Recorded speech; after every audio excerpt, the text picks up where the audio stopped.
Good to go? Hello, everyone. Welcome to this Branch 274 OWC Shop Steward Training. We are on social media today on Wednesday night OWC chats with Chris and Gini Helms. And we will be doing some, well, I should say Chris will be doing some training. How I came up to this, I thought that it would be best, instead of everybody coming to the OWCP rep and getting all the phone calls, that we would do something differently. And what I felt is that the accidents happen in everybody's office, so the best thing to do would be to get that shop steward trained in OWCP, so when the injury happens, the first call is to the supervisor immediately. You stop work, and then naturally after that you would call your shop steward. This way the process could be done correctly. What brought me here is because the process is never done correctly. Well, I shouldn't say never. Very rarely is it done correctly. And it has caused a problem for a lot of people. It hurt a lot of people. And I thought that this might be the better way to go about it. So that's what we're having today. And how I got to Chris and Gini Helms was through an experience that I had with an injured member of Branch 274. And his name is Ron Speakman. And Ron has, I've helped Ron through his injury in his office, and what was happening was the things that Ron needed to be taken care of were not taken care of. And he decided to go about his own way and try to find this information out for himself. And he did such a good job that he found two people that I think would fit well with anybody that would want to learn about OWCP. So I would like to bring Ron Speakman up and have him talk a little bit about his experience. And Ron, if you'd like to come up and talk, please. Looks a little bit about me. City carrier out of Emmaus, PA. Got injured 2020. The steps crumbled out from underneath me. I worked through the holidays, and paperwork was not filled out properly. Time frames were not met. It made it so hard. I had the wrong doctor at the wrong time, and they didn't know how to do federal workers' comp. So I had reached out to Keith Slusaw. I reached out to the NBA for help. They were missing deadlines and everything else. So I did my own research. My own advice to everybody is just keep fighting. Do not take no for an answer. Get your shit done for yourself, because your only best advocate is you for yourself. No one else can look after number one except you. But I got Congress involved. I did call a lawyer because my stuff was messy. You don't need a lawyer. That's why these guys are here to teach you how to go about your shit. But yeah, it was a fight uphill, and mainly I'm not throwing management under the bus at all. It's not about that, but the know-how to do this stuff is not there for everybody, and especially management. That's where training in for the stewards can help, and then also for management, and we all can help get one another back to work ASAP. But I reached out and I found Chris Helms, Federal Injury Centers, just by typing stuff online, and the information that I got in a matter of one conversation with this man and his company really helped me push me and my case to the next level and get everything improved. And everything from there, Congress helped, of course, right? Talk to your congresswoman, congressman, whoever you have. They sent out an inquiry to the post office or to Department of Labor, whichever is giving you an issue. But it definitely helps. But this man has given me a lot of credible information. I just took it and I ran with it. So it's better to have it and when you need it than to need it and not have it. So without further ado, I'll just turn over to Chris Helms here for you guys. Hashtag follow grievance. Thanks, Ron. And Keith, thanks. So as I said, hello everybody, and you, hello. I I appreciate you guys being here. So this is a steward training for those of you that are watching online. Just who is not a steward or a president or something official in this room? Great. Okay, well, sooner or later you're going to be next, right? So what I'm going to do is I'm going to teach all of you and all of you that are here the things that I've found are the keys to getting claims approved. So does anybody know what the claims acceptance rate is for the post office? Like out of however many employees, what's the percentage of claims that are approved? Does anybody know? Just call it out. 16. I'm sorry, what was it? 16%. That's probably high. Anybody else? No, it may be about right. Let me just tell you, I have, and I took a break in the beginning of 2019, and then 20 happened, and what happened? COVID, right? Prior to that, I was doing this all the time, live. We probably flew more than once a week for 3 straight years, doing these trainings live. And so I had an opportunity to speak to a lot of people. And what we came up with is about half of you are hurt at any given time. That's not my number. That's what you've said. Not you particularly, but that's what I've heard. So that's 50% of you. The number nationwide, 1 out of 13 federal employees has an accepted claim. Now, if that sounds good, then we just keep it the way it is. 1 out of 13. So what's half of 13? About 6.5, 7? So about 1 out of 7 people has an accepted claim that are hurt. That's awful. At the post office, what I've come up with is about 2/3 of injured people have denied claims, or claims that were not approved for whatever reason. About 2/3, 67%. So does that sound good or bad? Bad. So that's why we're doing this. But what we found is that if I can teach you this stuff that I've got here, we can raise that number up to nearly 100%. And when claims get denied or just not attempted, not accepted, very bad things happen. A friend of mine who's on here watching, he's an NALC president in New York, Rich, said to me, Chris, I'm tired of seeing my carriers go homeless. That's what happens when you can't go to work and pay your bills. Who's going to pay your rent or your mortgage? Okay, well, not your paycheck because you can't go to work. If your claim was accepted, that problem goes away. So today I'm going to talk about the 3 most common problems, the reasons these claims are denied, and how to fix them. And as stewards, and for all the stewards that are watching online, if you do these things for your members, I mean, you're gonna save their lives. I was gonna say change it, but truthfully, you're gonna save lives. I know that because that's what I do for a living. So just a little background. Again, I'm Chris. This is my wife, Gini. Say hi, Gini. She's very shy. Gini's sitting right there. We have a company called Federal Injury Centers. We are a franchise like McDonald's. So we spread doctors around the country. We train them. Right now we have about 50 doctors in 17 states. One of those is here, within an hour of here. And the reason we do that is one of the biggest problems we have is there are no doctors. If you had doctors that were trained, all your problems would go away. For our doctors, if anybody goes to one of them, the claim gets accepted, period. That's just how it is. If a claim gets denied, I'm in shock. I can't believe it. I know why they get denied. I just don't know why it happens in any of my offices. So I tell you that in advance because somebody out there is wondering, how am I getting paid?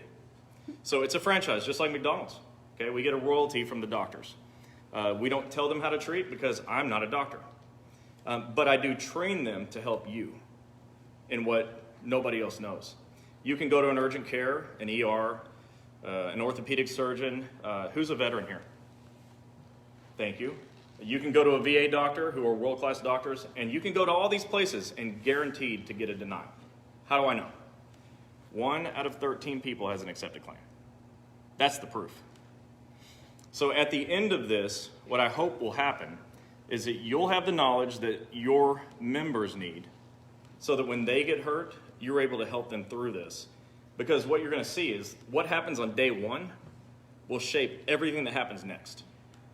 Getting a claim accepted is easy. Who believes that? Right.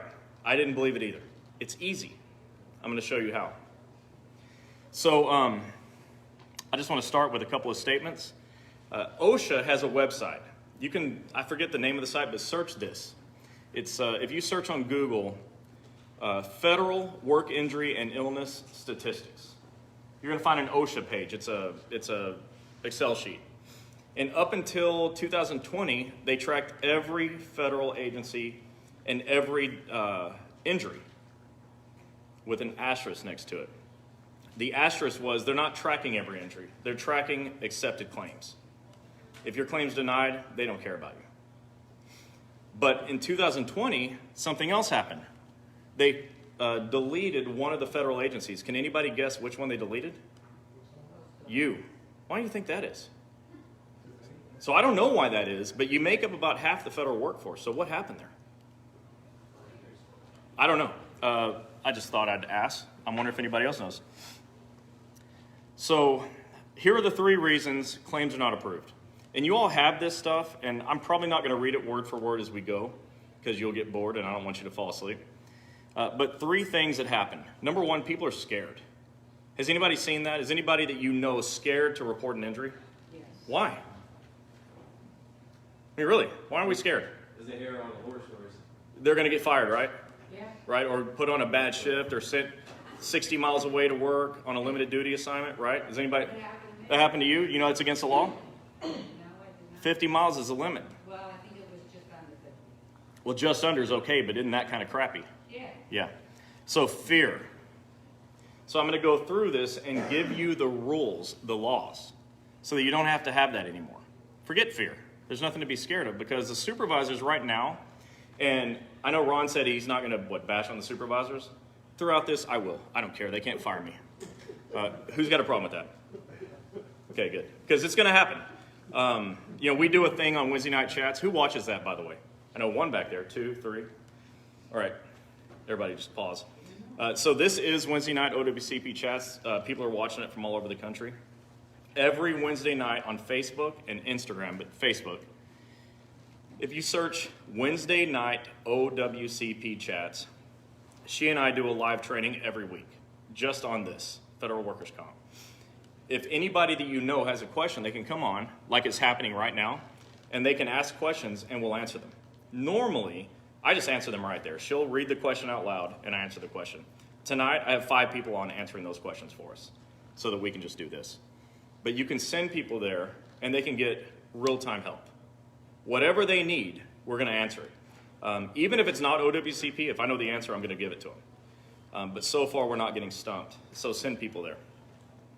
I'm not even sure where I was going with that, but fear. So if they have the knowledge, if they know the laws, then they have a defense. Because when a supervisor says, I don't have to give you a CA-16, well, when you know the law says they have to give it to you within 4 hours, that's powerful, right? And the supervisor says it's too late for you to report your injury because 30 days has passed already. Who thinks that's true? We're going to find out today that it's not. It's 3 years. And so there's a number of things that management does, whether because they don't know the answers or because they hope you don't know the answers, that prevents you from having your claims approved. Okay, for a number of reasons, but one of them is fear. The second reason is just a lack of knowledge, like I just talked about. Most people don't have a clue what to do when they get hurt. And what I would hope would happen is that they'll come to you. And then they will know what to do because they're not here right now. Hopefully many of them are watching, but you are. And so what we want to have happen is if someone's hurt, whether they come to you or not, you see them limping around, somebody asks a question.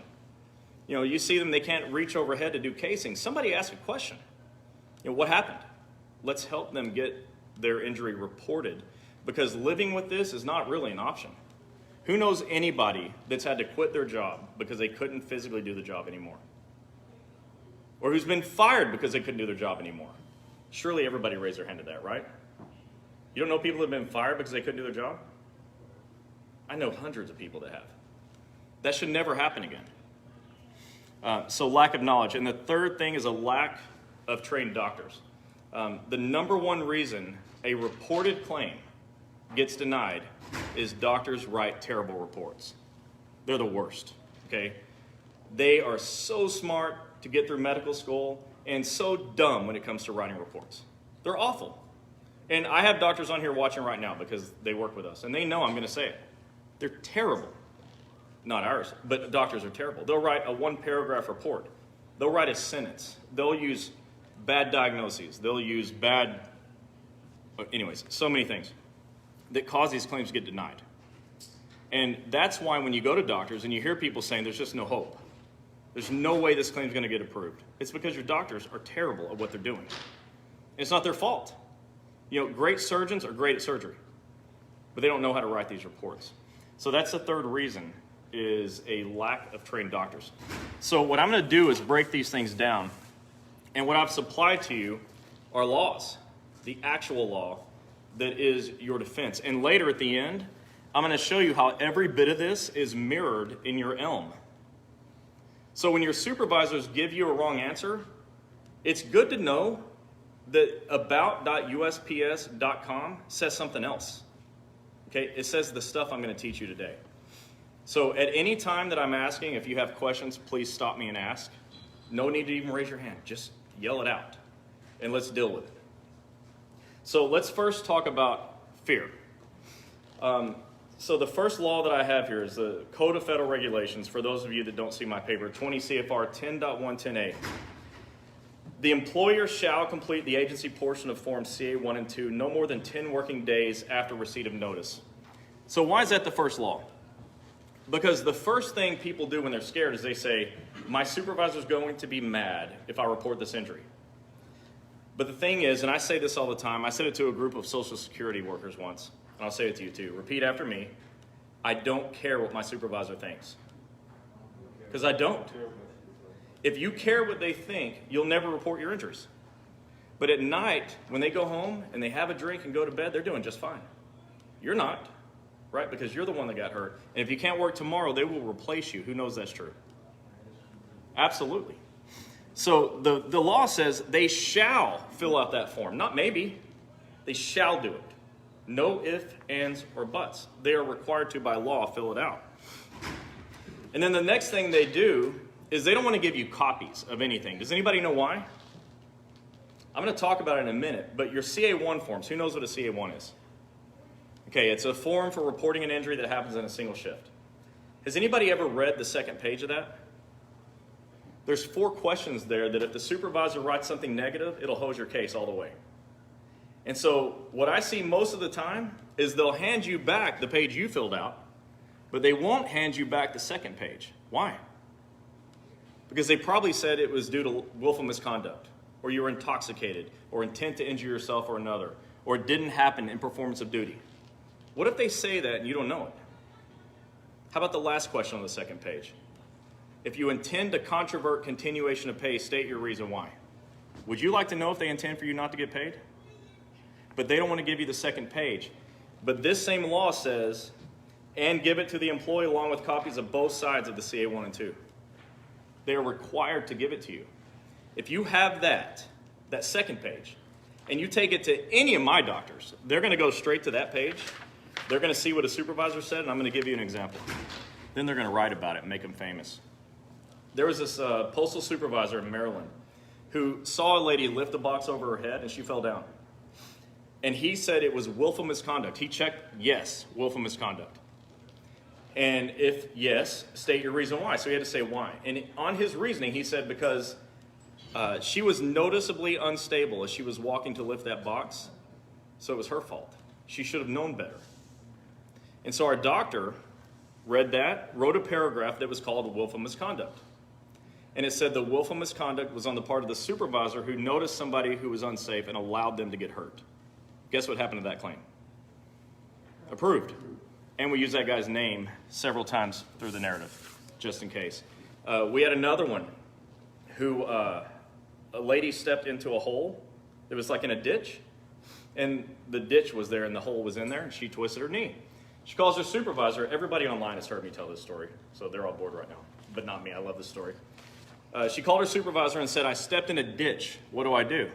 And he said, come back, let's fill out the paperwork. So she did. They filled out the CA1, and on her description of injury on the front page, she said what happened. She said, I stepped in a hole, twisted my knee.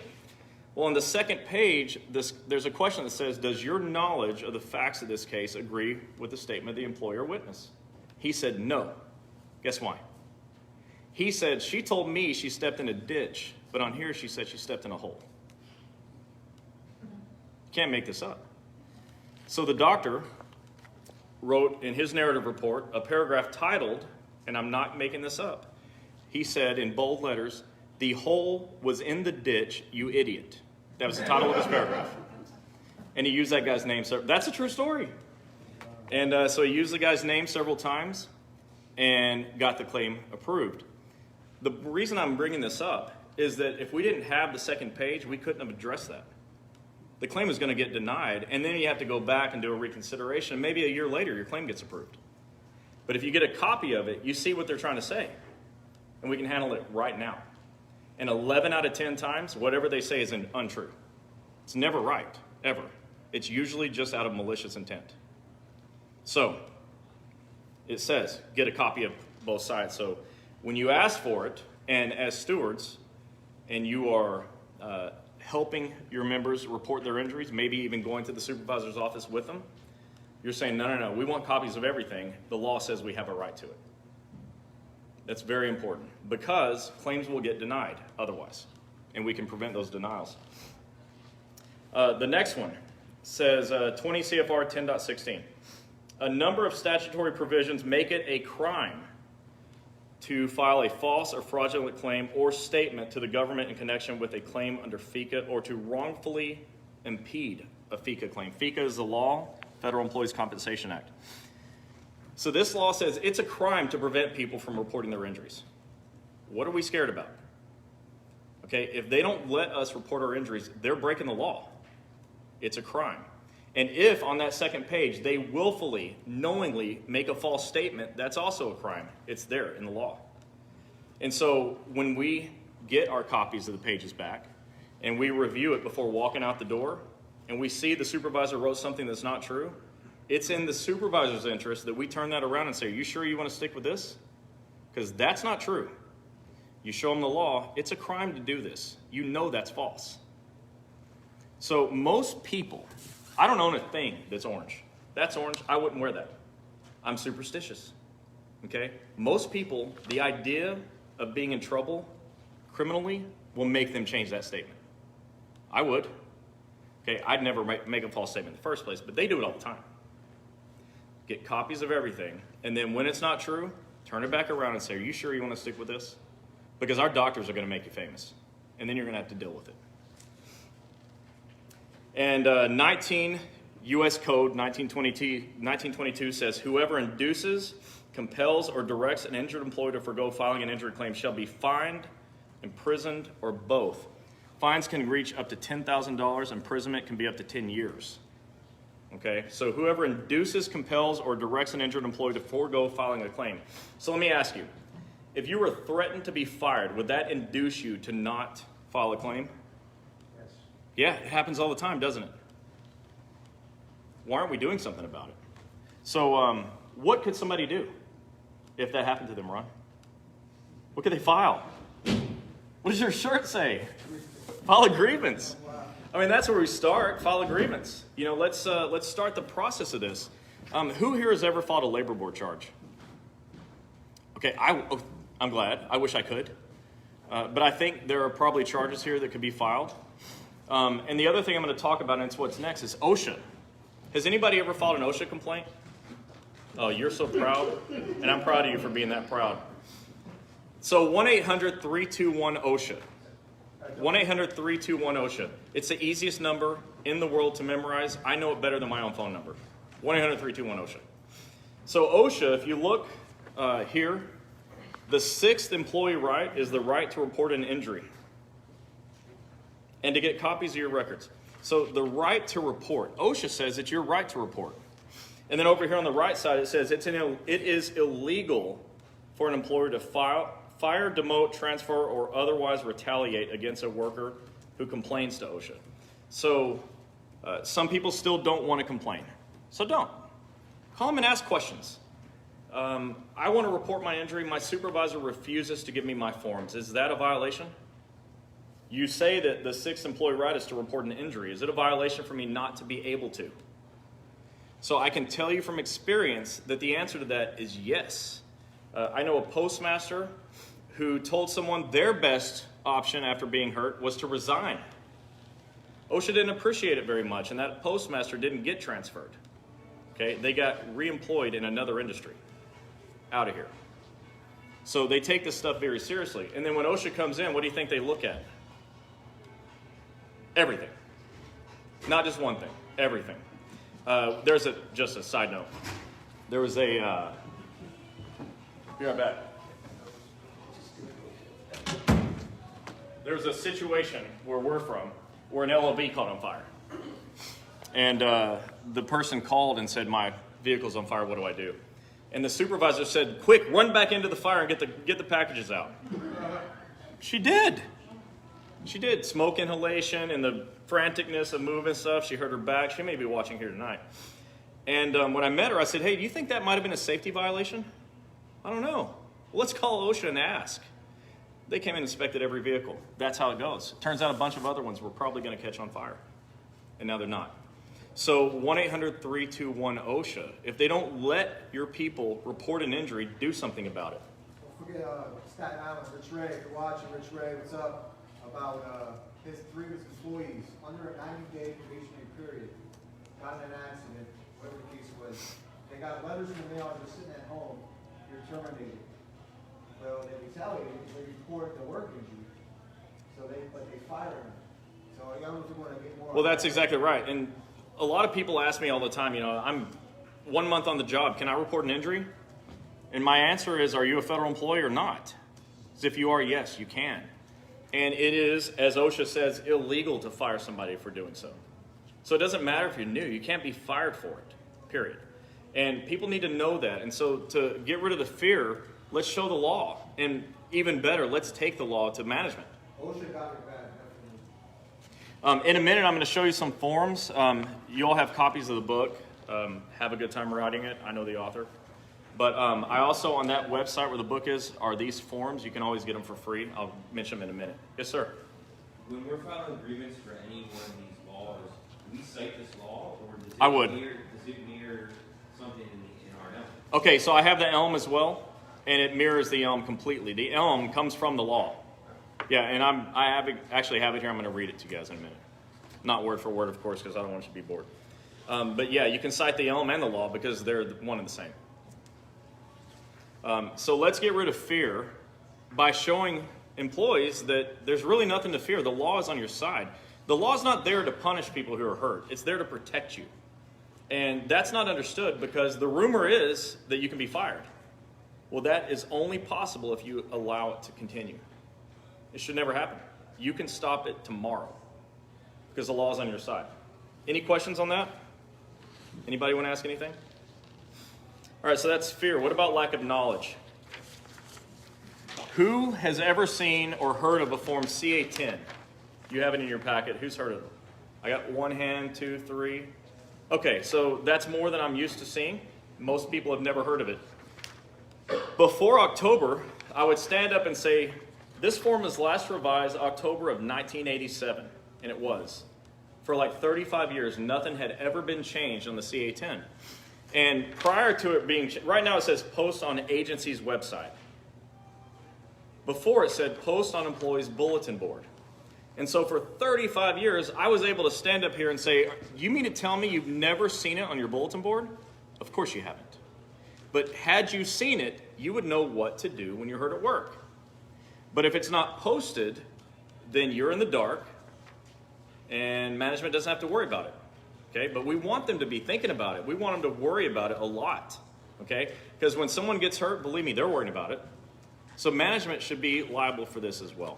The CA-10 you can find in your packets there. I have a website called Federal Injury Centers with an S.com. There's a forms tab there. You can find all the forms there as well.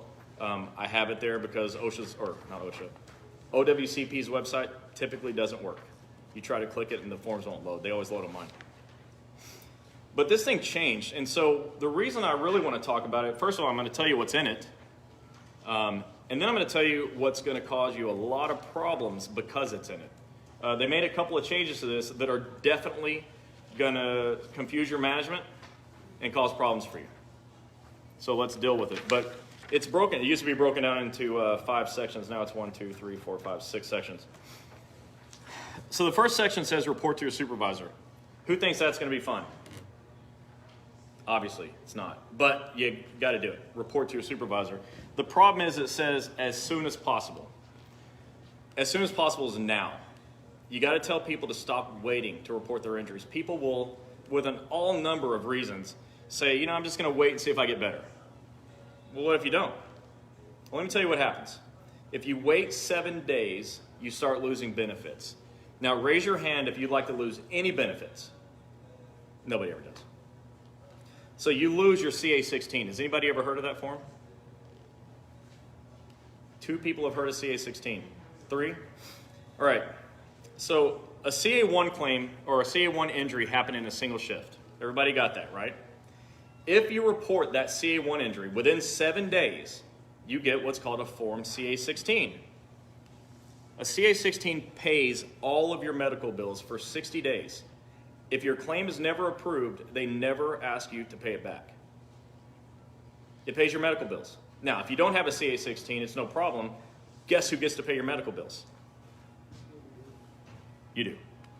Because the doctor doesn't know anything about OWCP, can't even spell DOL, and they're going to ask you for your health insurance, and that's going to come with co-pays and deductibles and co-insurances, and those get expensive.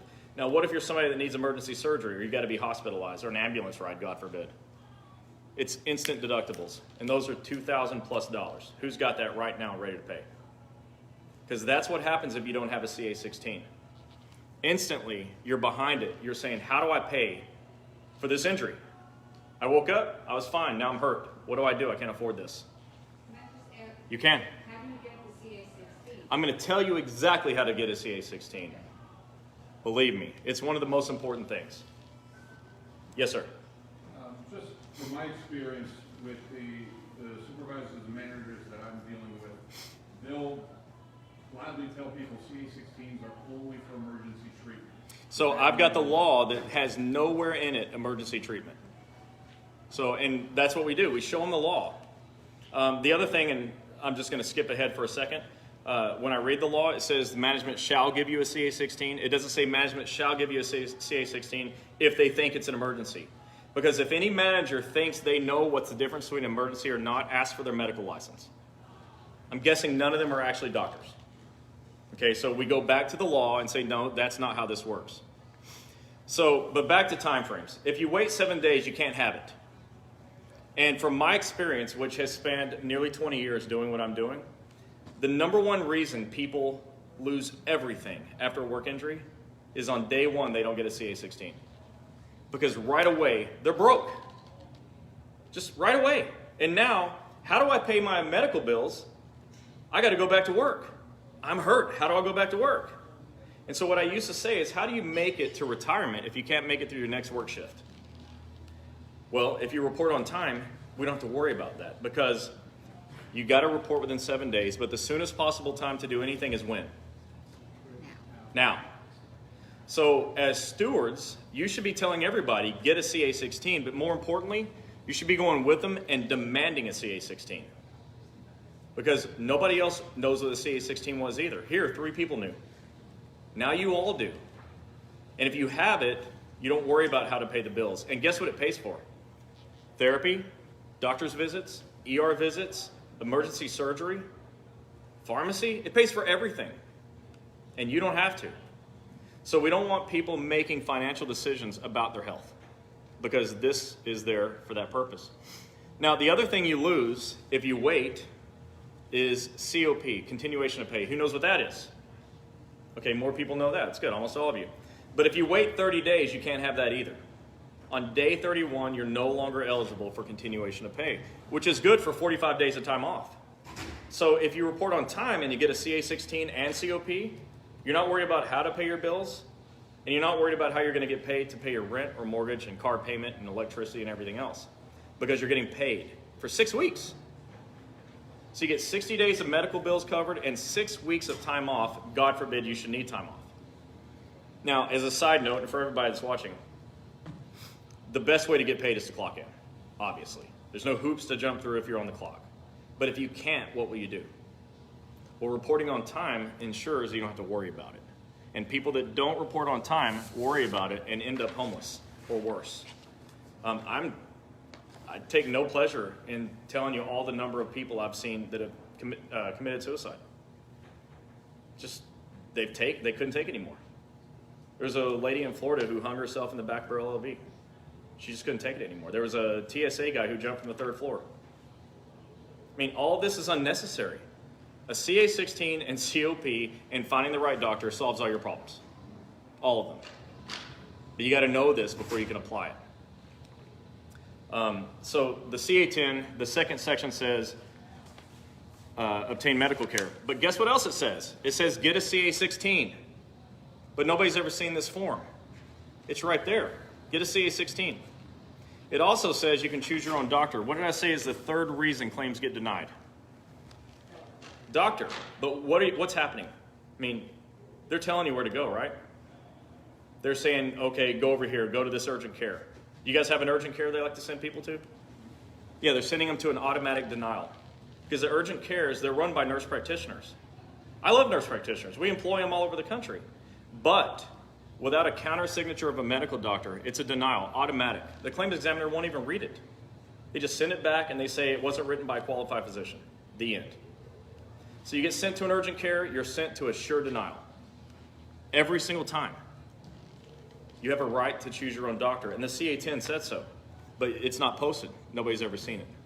And now it's not going to be posted. Post on the agency's website where nobody's going to go and read it. So it's your job to let people know. And I would still post it on your bulletin boards. I would still put it in the break rooms. People need to know this stuff. Yeah, a friend of ours in Virginia, she says post them on the inside of the bathroom stalls. I agree. All right, so this 3rd section is where we're going to get into trouble. Okay, and I want you to make special notes on this one. It says file a written notice. Number 1, you got to go to eComp. Who's ever done that? ecomp.dol.gov. It's actually pretty simple. You make an account there, and then you can file all your stuff there. But the beauty is you can get your forms there too. And so that form the supervisor didn't want you to have, it's there. You can have it. So I don't think they were thinking this through when they made it mandatory to go on eComp, because now supervisors can't jack with you in that way. But here's where the problem is. The 3rd sentence says, for traumatic injuries, file CA-1 within 30 days following the injury, period. Not period, but it doesn't explain it. So what does that mean? You only have 30 days to file your injuries? How long do you have? 3 years. Not according to this, right? So that's confusing. It's a contradiction. The Code of Federal Regulations and the U.S. Code still says 3 years, because it is. But you're going to have supervisors go, it's been 31 days, you can't file. And you got to take the other laws to them and say, that's not right. I have 3 years. Okay, it's going to be very important. This is absolutely going to cause problems. As soon as I saw it, I sent it to my team and I said, find the problem in this. And it took them about 5 seconds. This is going to be a problem. But you got to know you got 3 years, and you got to know the law, and we're going to talk about it. And then it says, submit a claim for COP and or compensation for wage loss. Who knows what happens if you get COP and your claim is denied? Take your sick leave. They take your sick and annually, but what if that's not enough? What do? Send you a letter. You got to pay it back, okay? So if you take continuation of pay, which is only eligible on a CA-1, talk about fear, okay? Let's say I take 45 days off and my claim gets denied and they want me to pay it back. I'm scared of that. I don't have 45 days of pay ready to go. That's going to be a problem. So that'll get back to choosing the right doctor. In 25 years, ask me how many people out of the thousands of people I've helped have ever paid back COP. Exactly that many. Okay, so the choice of doctor does matter. And then medical billing, this is dumb. This is just for the doctor. And contacting OWCP, that's a good one. They should have had that all along. But just know that for traumatic injuries, you have 30 days. That's going to be a problem. I mean, folks, I'm telling you right now, your supervisors are going to eat that alive. And you got to come back over the top with the actual law, because that's wrong. And we're going to submit a whole bunch of stuff, and hopefully you all will too. Department of Labor needs to know they screwed up. That's going to be a problem. Any questions on the CA-10? Is everybody getting their questions answered online? Great. Okay, so you have 3 years to report your injuries. The Code of Federal Regulations says a notice of injury must be filed within 3 years of the injury. It's pretty straightforward. Okay, it's right there, 20 CFR 10.100. The U.S. Code says the same thing. An original claim for compensation for disability or death must be filed within 3 years. Okay, so what about a CA2 claim? We haven't talked anything about it. CA2 is anything that happens over 2 or more shifts. Carpal tunnel syndrome, chronic knee pain, chronic back pain. Who walks more than 10 miles a day for their job? Yeah, anybody's knees hurting today? Yeah, and I'm not saying you should go report injuries today, but if that was something you needed to, that would be a CA2, because it didn't happen today. It's been developing over time, right? Well, for a CA2 claim, guess how long you have? 3 years, but it's different. Because for a CA2 claim, maybe you didn't know it was work-related. You raise your hand, your knee hurts. Maybe you also play football, right? And my knee hurts from football. Okay, you used to run, right? But now you're walking 10 miles a day plus, and you wake up one day 2 years later, and you say, I carry the mail for a living. I think this knee pain is from the work, from my job. So today you realize it was work-related. Even though you've been dealing with it for 2 years, you have 3 years from today to report it. It's 3 years from the date that you reasonably were aware that it's work-related. Most people think they lost their chance. I can't report my injury anymore. It's too late. Almost everybody thinks it's too late. What if you're not sure that it's work-related? And you go to the doctor, and the doctor says, well, I don't know. Do you rock climb? No. You run? Well, not anymore. Well, what do you do all day? I deliver the mail. So your doctor, if he or she is any good, is going to say, you think walking all day for 20 years is going to cause your knee to hurt? So you went to the doctor. Now you're reasonably aware that it's work-related. Now you have 3 more years to report it. The point I'm making is almost nobody has missed their window. Almost everybody can get help, but almost nobody knows they can. So who here can help someone get help? Everybody. Everybody. All of you too. That's really important. Most people don't have accepted claims because they never attempted it. They didn't report it. They didn't even think they could. They thought they missed their window of time. And it's never too late. Almost never. Almost never. Okay. Any questions on that? I'm going to move on because nobody wants to be here till midnight. And who does, actually? They do. Okay. I want to talk about the CA16. I said it pays all your medical bills for 60 days. Nobody here knew about it, so a few of you did. How many of your coworkers do you think have ever heard about it? Almost none. Almost none. I mean, I'd say from this room, if it carries over, about 10% of people, 20% maybe, which is probably a stretch. So we got to be sure we're letting them know. How long do you have to report an injury and still get a CA16? 7 days. You can't get it for a CA2. All right, so this is my favorite part. Supervisors say, I don't have to give it to you, or I don't know what that is, or I don't know how to find it, or you're not hurt bad enough, you don't need it. But what does the law say? The law says the supervisor has 4 hours from the claimed injury to give it to you. So I'm going to take a little detour for everyone that's watching online. I've got a website, by the way. Thanks for being here. Nobody has to buy the book. You all have it. And nobody has to go to any of my doctors. I should have said that up front. I don't really care.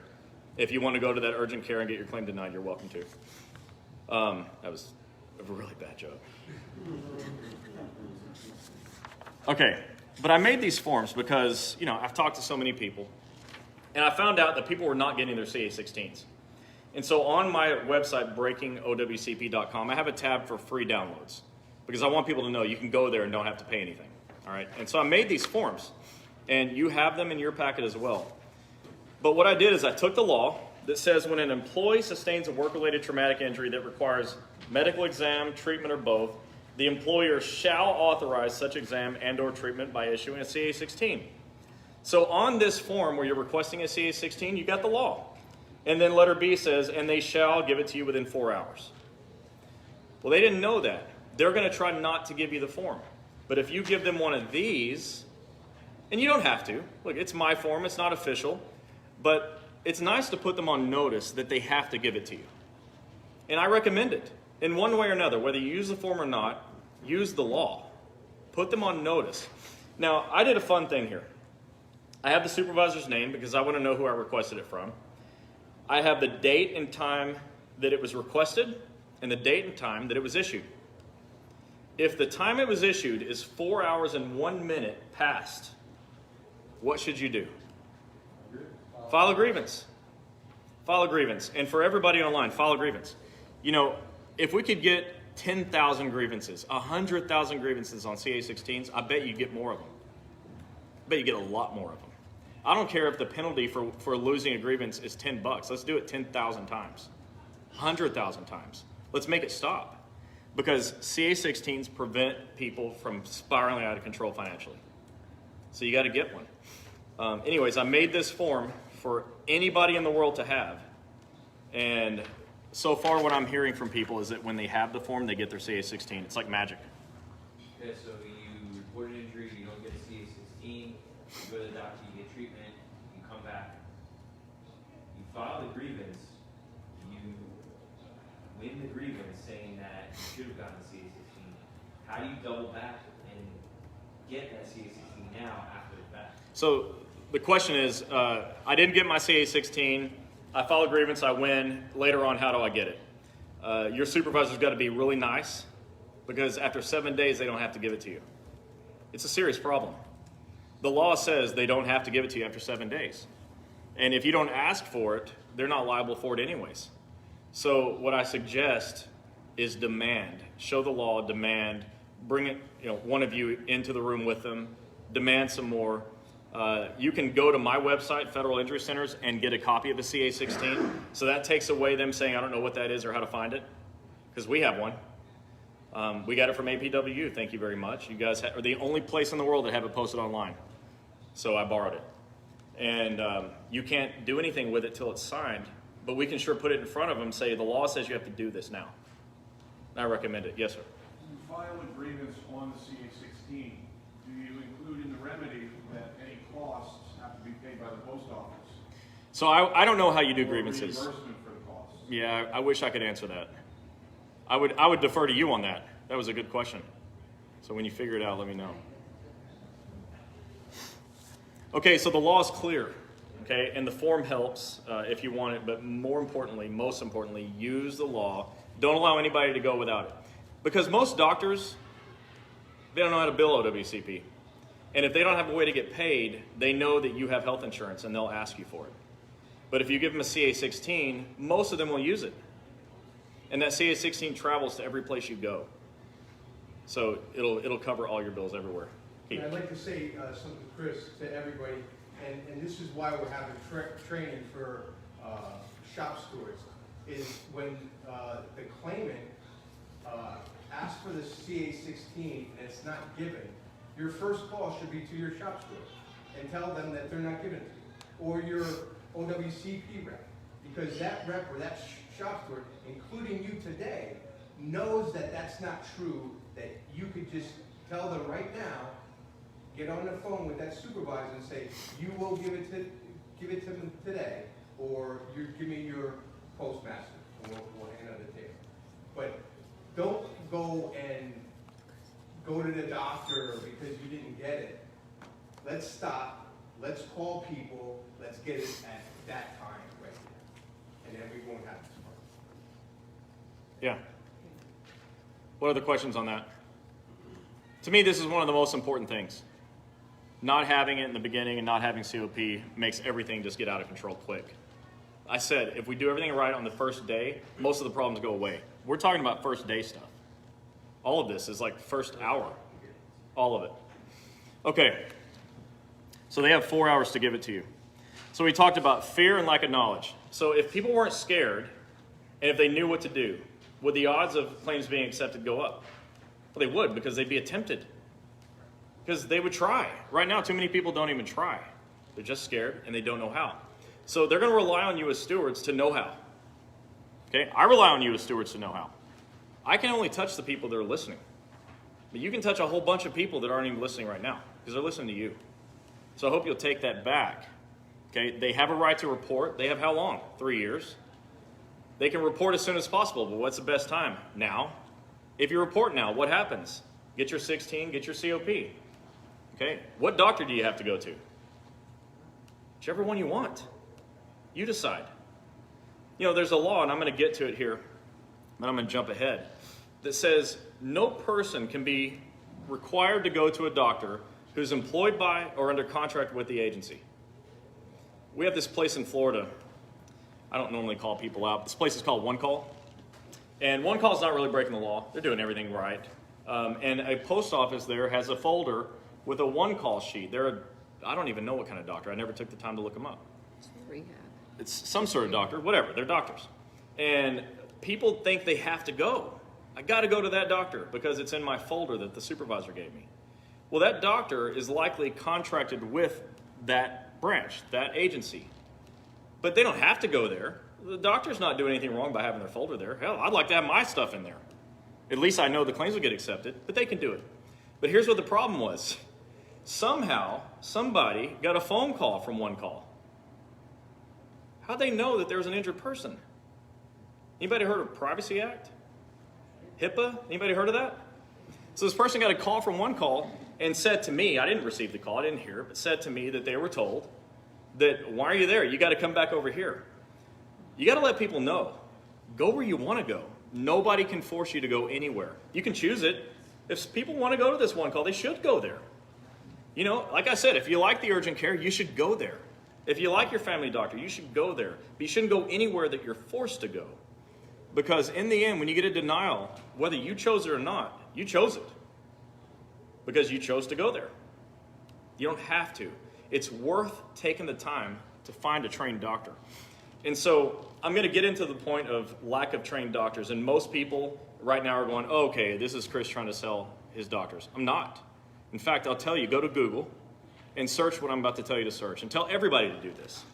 Anybody can find a trained doctor, if one exists, by searching on Google, OWCP, injury doctor, and your city and state. It's that simple. OWCP, injury doctor, city and state. What I know from being in this business for 25 years is any doctor that wants to be found will be found with that. They'll be found. They'll be at the top of the first page. Okay, so anybody can find a trained doctor if one exists. If they don't, there's nothing you can do about it. Okay, that's my job. I got to put somebody there. But that's what I want to start with. Tell people to Google it. If you all know somebody that you know gets claims approved, by all means, encourage them to go there. Because anybody that goes to the wrong doctor is going to get their claim denied. And there are 5 categories of wrong doctors. Would anybody like to know what they are? Don't write these down because in the end you won't like it. Family practice doctors. So all of you likely have a family doctor that you've been to before, and you probably like that doctor. But family practice doctors aren't trained to do OWCP. They're just not. They do Blue Cross Blue Shield. They don't do this. So family practice doctors. Urgent care. I already said why. Urgent care doctors are staffed by nurse practitioners who are great, but they don't get counter signatures of MDs. ER doctor is a third doctor. Same reason as urgent care, except they're busier. And they don't have time to write the reports to get claims accepted. You know how long that report is? About 5 pages long. A good one that gets claims accepted is about 5 pages long. Okay, I saw one that was 3 pages once that got a claim accepted. It was a special case. They're normally very long. I can't get a doctor to write more than 1 paragraph. 5 pages is tough. So ER doctors don't have time for that. The next category is surgeons. I hear all the time through comments on our Facebook page that people will, with all the best intentions, say you need an orthopedic doctor. Well, orthopedic doctors do surgery, and I just sprained my ankle. They're not going to do surgery on my sprained ankle, so I don't need an orthopedic doctor. And also, they don't write reports. They do surgery. So that's the wrong place to go. And they love it when your claim's approved. When your claim's not approved, who pays for the surgery? You do. Okay, so they're wrong. And the 5th doctor are the world-class VA doctors. VA doctors, to my knowledge, have never gotten a single OWCP claim approved, ever. So that pretty much is every doctor. Family doc, chiropractors, who, by the way, has anybody heard you can't go to a chiropractic office? Who's heard that? The Code of Federal Regulations says that a chiropractor can do services in the nature of physical therapy in OWCP, meaning you can be treated by a chiropractor. But I'm in healthcare and you're not. Okay, I don't know how to deliver the mail. But I know this. The most common thing in healthcare is what's called a multidisciplinary practice. Chiropractors and medical doctors working under the same roof. Happens all the time. I know 50 of them right now. It's common. Every one of them does it now. The ones that aren't doing it are thinking about it. There's a group that charges chiropractors $60,000 to do this. And they pay it because they want to get integrated with medical doctors. So if you find yourself at a chiropractic office, don't worry about it. There's probably a medical doctor in the room next door. And that's okay. Don't let anybody tell you you cannot go to a chiropractor, because you can. And then your medical doctor can refer you to a chiropractor for treatment. And they can do it because the law says so. And that's a thing that most people say, well, I can't go to a chiropractor. But the reason it's important is this. Nobody else is trained. And chiropractors are getting crushed by everybody. Medicare hates them. Blue Cross, Aetna, Cigna, everybody doesn't want to pay them anything. They're practically ready to go out of business, except for this. And they're willing to help. So when you find yourself in a chiropractic office, just know you're not breaking the rules, and neither are they. This is exactly perfectly fine to do. Anybody know that before? Almost nobody knows that. Okay. So the CA-10 says you have the right to choose the physician you initially see for medical treatment. So that's the first place. The CA-10 says you can choose your own doctor. The Code of Federal Regulations tells a nice joke. It says the employer should advise you that it's your right to choose your own doctor. Anybody ever heard an employer do that, supervisor? Has anybody heard a supervisor say, I want to tell you, you can go to your own doctor? Nobody ever. I've never heard anybody say yes to that. But the law says they're supposed to tell you that, and that they should allow you to select that physician. And then the CA-810, it's like a manual for everybody. It's pretty long. This is where it says an employee is entitled to initial choice of physician. That's nice. And agency personnel may not interfere with your right to choose, nor may they require you to go to a physician employed by or under contract with the agency. So I bring that up because the third reason people don't get their claims approved is they're going to the wrong doctors. The number one reason they're going to the wrong doctors is they think they have to. They think they have to go to whatever doctor they send you to, but you don't. And so as stewards, you should be telling folks, hey, I know of a doctor you should go to, but you can also Google it, right? Don't go where the supervisor tells you to. You know, we do a thing on Wednesday night chats called woodshed night. Has anybody ever heard the phrase, we're going to take someone out behind the woodshed? Yeah? Well, one night she goes, so tonight we're going to take the supervisors inside the woodshed, and I stopped her and said, whoa, whoa, whoa. They're not allowed inside. Take them out back. So this is the number one thing I'd like to take them out back for. Because if they would just follow the law and say, you have the right to choose, then you would. And some of you would be successful at your choice. And the odds of accepted claims would go way up just because you went to the right doctor. So that's very important that you go to the correct doctor. Any questions on anything so far? You guys must be tired. All right. So I wrote a 10-point list here for stewards, and I'm going to read it word for word because there's people here that don't see my paper. But these are things I think you can do to help your members, your coworkers, their odds of their claims being approved go way up. And the first thing is go with them to report their injuries. I know that's not always feasible. Maybe you're in the middle of doing your job too, obviously. But if you can find time, people are scared. What if we can remove the fear? And they don't know the laws as well as you do right now. What if they could have that with them when they go in the form of you bringing it? So I like it if a steward can go with someone to report their injuries. And number 2, tell your members about the CA-10. You all have a copy of it now. You can all go print them as well. They're online. I would have them posted anywhere you can. Supervisors generally would come and bring it down. We put it right back up. Just put it right back up. Folks need to know what to do when they get hurt. We've got to take the lack of knowledge problem and remove it. Okay? If they just knew about the CA-10, their odds go way up. 3, make yourselves known. I have talked to too many people that say they don't know who their union reps are. Now, I'll say this. I am the biggest fan of unions. I say it all the time online, that people should be involved in their unions, should join their unions, participate in. For people watching, most of the time, they don't know who their union reps are because they're not participating, so get involved. But for those of that aren't involved, they still need to know who you are. So it'd be nice that they know who to go to if they have a problem. Too many people just don't know who to go to. They don't know who to turn to. Many people will not know that you're a steward. And I don't know how you feel about crossing over to crafts and helping, but I like it. I told you about a postmaster that lost their job. It was a clerk assisting a rule carrier. It was a nice thing. And only because she heard it happening. So if you hear it happening, don't let it happen. Demand a CA-16 on your members' behalf. They can't walk out the door without one. Tell people they can choose their own doctors, critically important. Know the law. I mean, it's the most powerful thing. When a supervisor says they don't have to give you a CA-16, or that your time to report has ended because it's already been 30 days, which are both false. It's nice to say, yeah, except for the law says this. So hand me my CA-16 and let me report my injury. No more being a victim to a lack of knowledge because the supervisor is taking advantage. And that's what's happening. And I think I probably have supervisors watching sometimes and they probably don't like it, and I'm happy about that. And you should be too. Because the more they don't like stuff, the more we're winning. Okay? The more they like stuff, the more we're losing. And who wants to lose? All right, file grievances. Who likes to file grievances? That was fast. I like it that much too, and I've never filed one. But I want to. I want to. Who's ever filed an EEO complaint?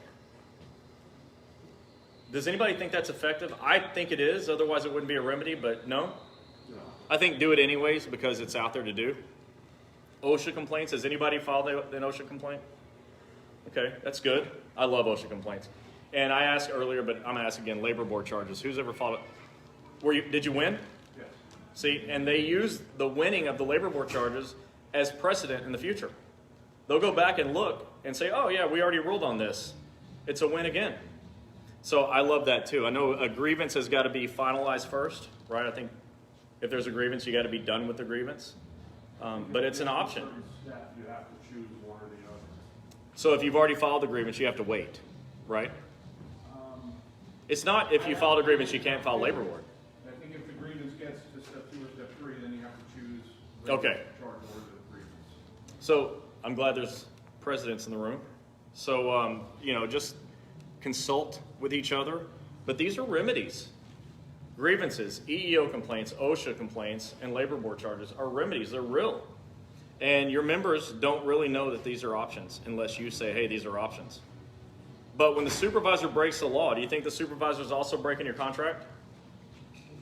How far are we going to let them push before the contract gets changed negatively next time? Every inch they take is likely an inch you don't get back. Not without a big fight. All right, number 8, tell people it's not too late. Too many people think it's too late. They can't report their injuries. It's not too late. 3 years. Tell your members, this is really a big one. We need people to start writing detailed statements of what happened. The day it happens, write a statement. If it's a CA2 claim that happened over a period of time, the day you realize it's a work-related condition, write what you've been doing all this time. And then people say, well, I don't know how to do that. So I made a form for it. And it's on the Breaking OWCP side as well. Because how do I write a statement? So if they fill out all the questions in the box and describe in great detail what happened and give that to the doctor, if the doctor is horrible at writing narrative reports, they can at least put this stuff in their report. At the very least, they can have the details of what happened in their report. And so I found that people were showing up to the doctor and not having this ready to go. And so the doctor was struggling writing narratives. The number 3 reason claims are denied is bad narrative reports from doctors, okay, or the wrong doctor. And so even the worst doctor can write what this says and copy it into a report. And so I suggest that everybody write a detailed statement of what happened so they can take it to their doctor. And remember, they're getting copies of their CA1 or 2. They take that to the doctor as well, right? We want to address everything that the supervisor said. from the CA1. And number 10, tell members to get copies of everything. All right, so I got a little bit ahead of myself. So what questions do you have on any of that? Let me just ask, who here is not willing to go with someone to report an injury? Is there anybody that doesn't want to do that? Because if that happened, there's power in numbers. It's something to have a steward. It's something to have a union rep with you when you're reporting an injury. It's a lot more comforting, and the supervisor is not them against somebody that doesn't know what they're doing. It's them against you now. Okay, and in this process, you're equals only if you have the knowledge. And now you do. And I'm going to tell you, and for the supervisors watching, you're not their equals. You dwarf them. They don't know this stuff. Okay, everything you know now is exponentially more than they've ever known. Tonight in bed, you're going to forget more than they're ever going to know. So go with people. Now, I'm not saying supervisors are idiots. That's for you to say. I'm just saying that if you take this stuff, they're going to feel like it. Okay, and your folks are going to get taken care of. No questions on that? Okay, so I'm going to tell you about these OWCP pitfalls, the things that I see that are big problems, and then I want to relate all this stuff back to the ELM. Because when supervisors break the law, they're breaking the ELM, and they're violating your contract. And we should do something to put a stop to it. But these are the pitfalls. Not reporting now, we talked about it. When people don't report on time, they lose benefits. And later on, they lose everything. Now, I'm not saying blanket statement, everyone loses everything, but when people do, that's the number one cause, is that they didn't report right away and they lost benefits right away. Number 2, not choosing your doctor carefully. Google it. Normally, this is what I say, and I don't want to push it on you, but for anybody that is interested, if you go to federalinjurycenters.com, there's a locations tab, and you can find doctors. And if there's a doctor that makes sense, you can call them directly. And if not, Google it. Okay, but don't go to the doctor they tell you to go to. And don't just pick a random doctor that doesn't know how to spell DOL. Not getting copies of everything. So here, I actually put the statements or the questions that supervisors write bad answers to. So pay attention to those. Okay, they're all there. Was employee injured in performance of duty? Was it caused by willful misconduct, intoxication, or intent to injure themselves or another? Does your knowledge of the facts about this injury agree with statements of the employee and or witness? You know, those questions, if a supervisor writes something negative, that's going into the claims examiner. And if you don't refute that, or your doctor doesn't refute it, the claims examiner is going to send a letter in the mail that says your claim is denied. And that's what happens 12 out of 13 times. Almost all the time. The letter in the mail says that the claim is denied. Oh, and that's another thing. Do you know where DOL sends letters of this sort? You know, claim approved, claim denied. You know where it goes? It goes to your house. You know what most people think? It's junk mail. They throw it away. Okay, they throw it away, but it may say your claim's approved. And if it says your claim's denied, you can take it to your doctor. And this is the next point I want to talk about. A denial is not the end. Does everybody know that? Absolutely. Denial is like kind of the beginning. It's the starting point for a lot of people. Because they went to a doctor who wrote a terrible report and they got a denial. But guess what the claims examiner is going to do? There's a paragraph in there that says specifically your claim was denied because. And then they list exactly why they denied it. So if you take that back to your doctor can read that and refute it in a new narrative report and send that back in. Do you know how long you have to appeal a work injury claim that's denied? Does anybody know? 1 year. That's 12 months. Okay, that's the only answer that makes any sense to me. That's exactly right. There's 4 ways to appeal a claim. But I'm not even going to waste your time with the other 3. The only one that works is reconsideration. Okay, there's an ECAB, and I had a lady that was heckling me on LinkedIn one time, and she said, you know, oh, okay, you're so smart. Do you know how to do ECAB? I said, yeah, but if you win up front, you don't need that. Why are you going to ECAB? Let's just win up front. So you can do an unlimited amount of reconsiderations. It's infinite. There's no cutoff. The rule doesn't say you can do reconsiderations up to X number of times. Every time you get a denial, you can do a reconsideration. And you have up to 12 months to file the reconsideration every time, which means it's never a screaming emergency. You get a denial, all right, I got to fix this, but I'm not running up on a deadline. You have 12 months if you choose reconsideration. The rest of them are like 30 days. And the other thing on reconsideration is you can always add new information. If you do an oral hearing, they're going to re-review what they already reviewed to deny you. Nothing new. In this, you can add new stuff. So you can take this denial letter to the doctor and get a new report written based on the denial. And they have to consider it. Reconsideration. So let people know they have 12 months. So that's missing deadlines. If you miss the reconsideration deadline, guess who can help? Nobody. Nobody can help you. 12 months and 1 day, you can't do it anymore. It's over. And I tell people, you know, I can fix a lot of stuff, but I can't fix your missed deadlines. So don't miss deadlines. The other missed deadline you can't fix is 3 years to report your injury. 3 years and 1 day, you can't report it anymore. That's a really big window to jump through. Okay, if the glass is closed, I'm still jumping through it. Because you have 3 years, get through it. But if you miss the window, it's over. 30 days to be eligible for COP. Day 31, you don't have it, period. CA16s, day 8, you can't have it. So missed deadlines are the only thing I can't fix. And it pains me to say it because I think I can fix everything, but not that. So let people know, don't miss deadlines. You need to do things now. This is one thing you do at the speed of thought. Handle it right away. Because if you do that, then you're never going to run up against deadlines, and eventually you'll win. There's a guy that I helped who had an injury 8 years before I met him for the first time. 8.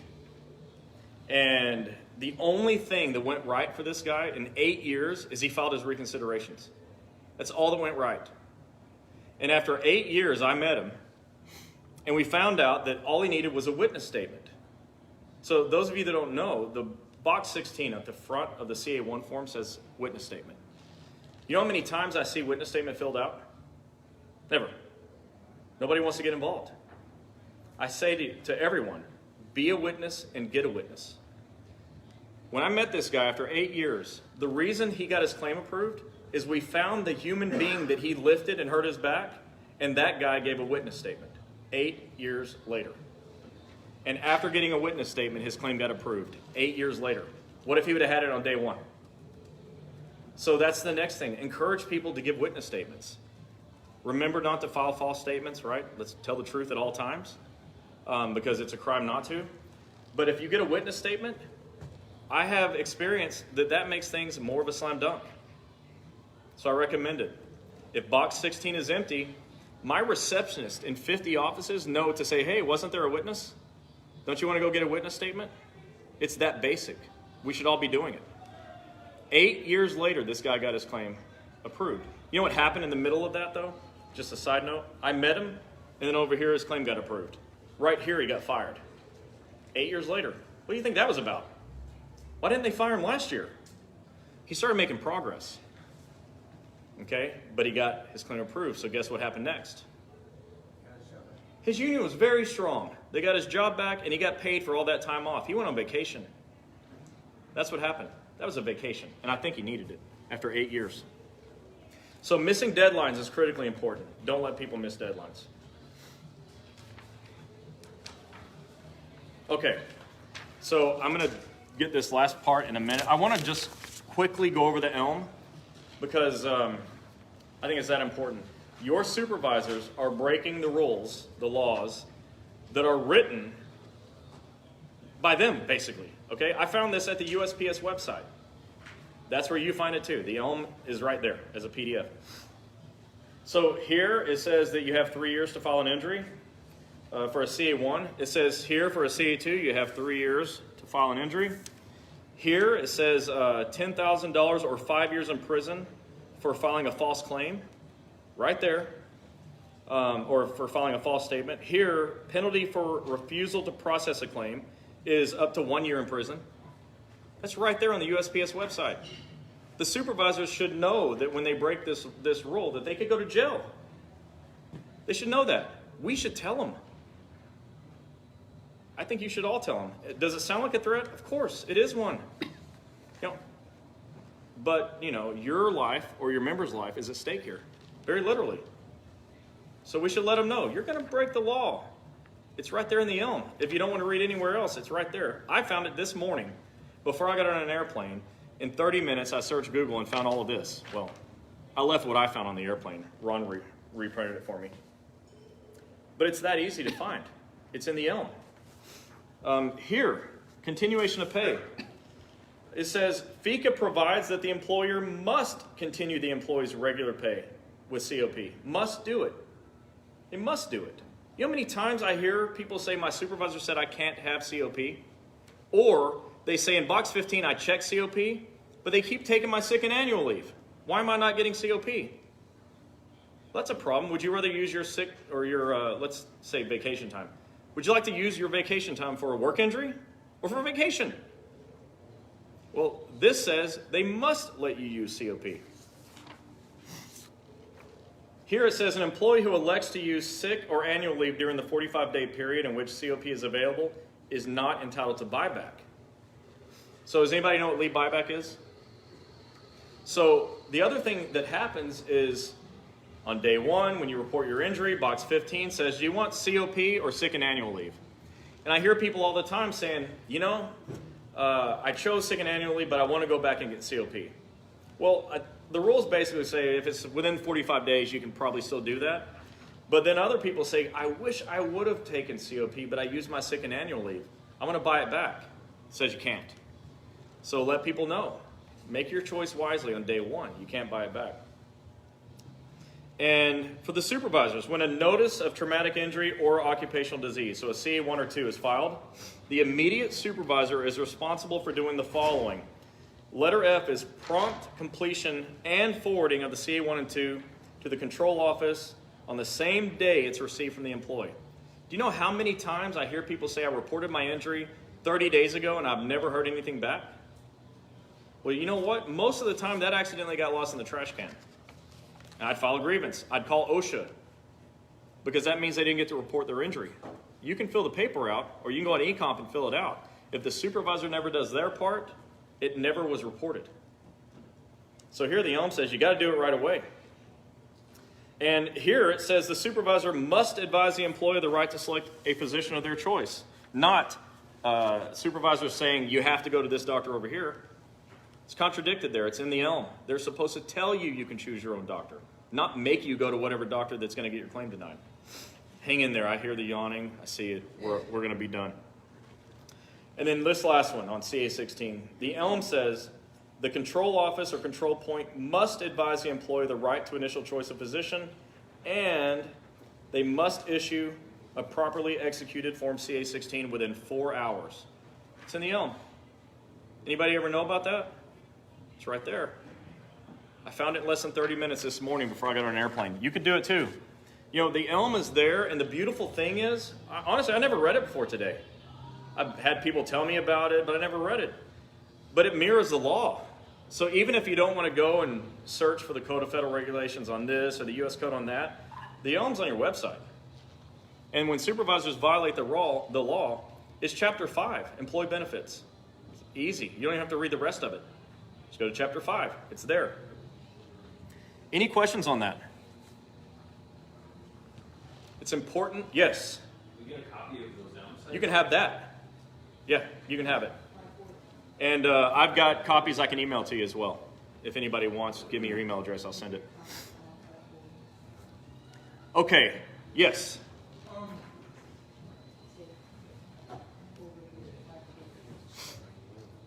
I thought you only had 2 days to get a CA16.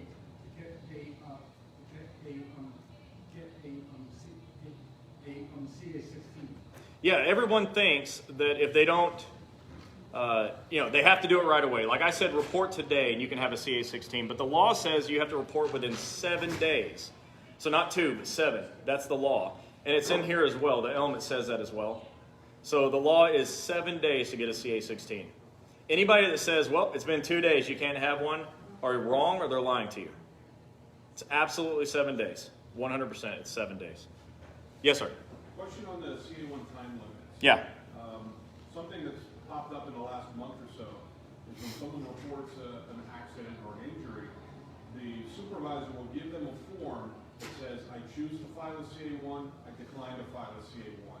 Does that have any legal standing? No. So the law is clear. The law says the supervisor shall complete Form CA1 and 2 and give copies back. It doesn't say maybe. But they're asking the employee. Yeah, do you want to report this? So they're saying, you signed off that you do not want to file a claim. An employee still has the right at any time within that year to file a claim. Within 3 years. Right, but it doesn't, Yeah. that document doesn't stop them from doing it. Yeah, that's shockingly sad. I mean, that happens, I know. But nobody can be forced to give away their rights. You can't sign away your rights. I mean, federal law says it's your right. If a supervisor says, here, sign here that you don't want it, if you change your mind, change your mind. It's your right to do so. That's a great question. Nobody's ever asked that. That's a really good question. Any other questions?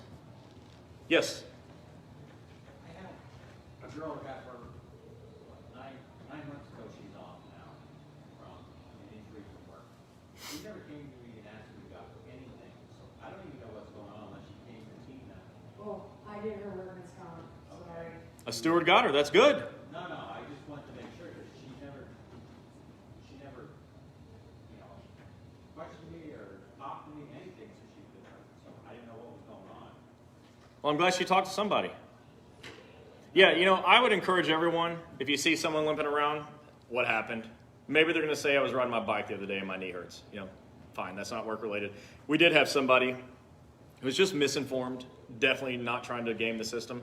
It was her third day on the job, and she called Gini and said, hey, I just got hurt. How do I report a work injury? And Gini said correctly, well, tell me what happened. And she said, well, I was in my kitchen, I bent down to get a pot out, and yeah, it's not work-related.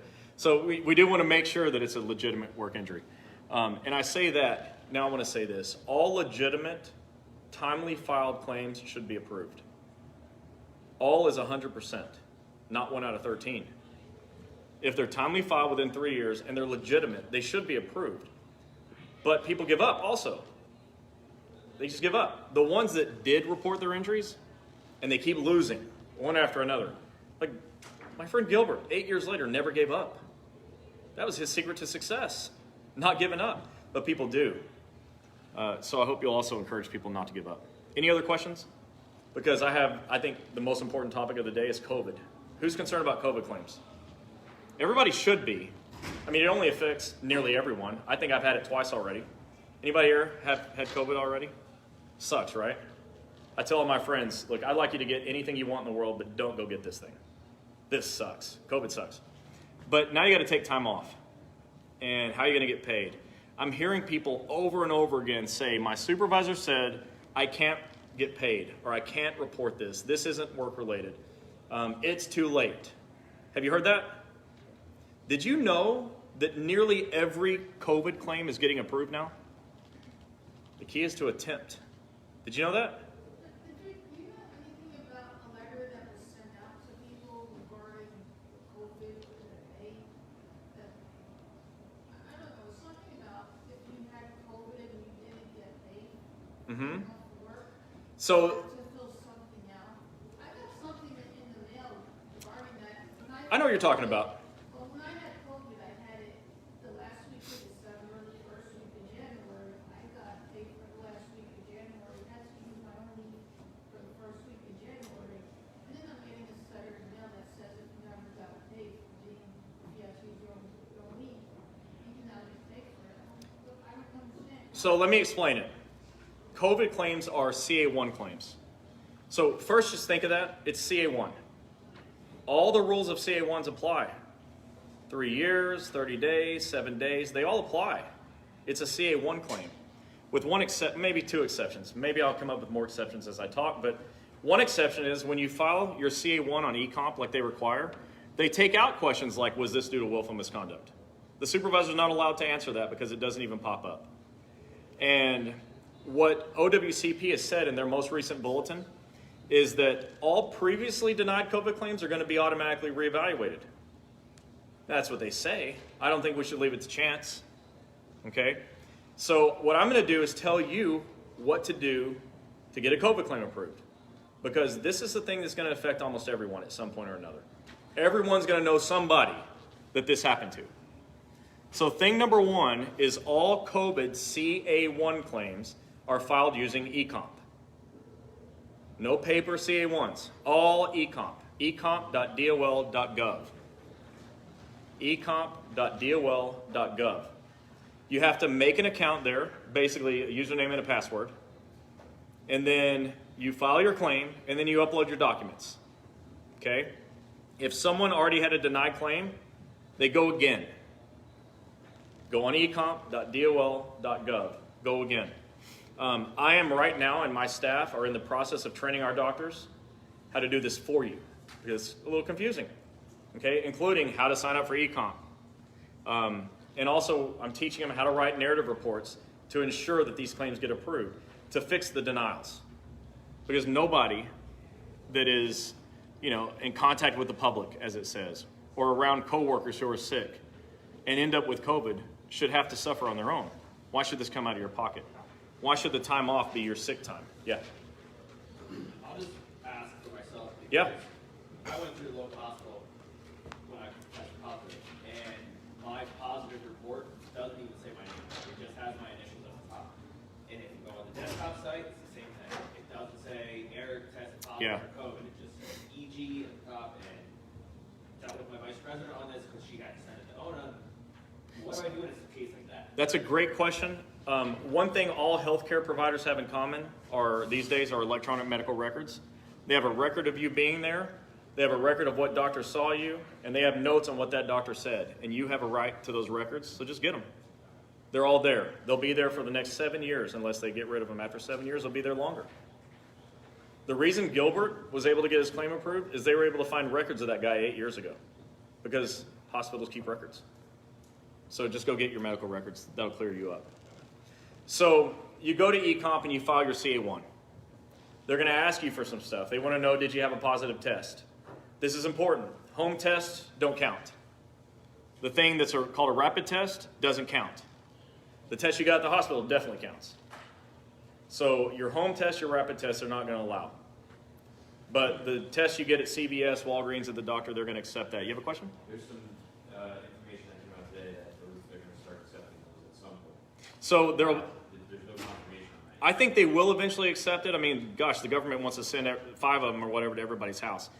4, thank you. So eventually they will, but OWCP will have to put out another bulletin. Right now we're working off of this one.